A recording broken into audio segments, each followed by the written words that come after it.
निघालो बघा सकाळ-सकाळी डबा घेऊन कामाला. जय श्रीराम मित्रांनो, मी समर्थ. तुम्ही बघताय एक नवीन व्हिडिओ. 7:30 वाजले होते.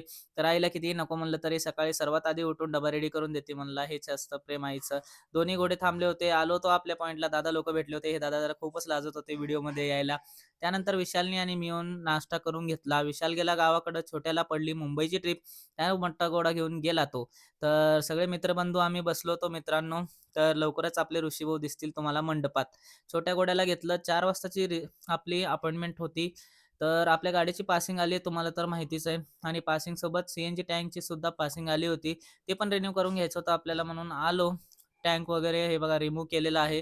तर मित्रांनो ह्याच्यावरती एक डिटेल्ड व्हिडिओ मी बनवलेला आहे. लवकरच एडिट करून त्याला मी YouTubeच्या चॅनलवरती लाँग व्हिडिओ अपलोड करणार आहे.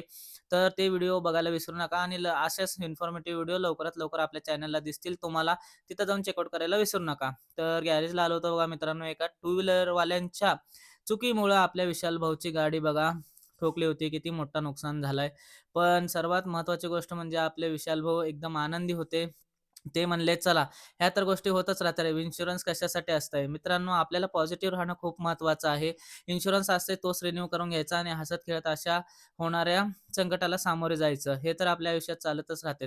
त्यानंतर आलो, चहा वगैरे घेतला.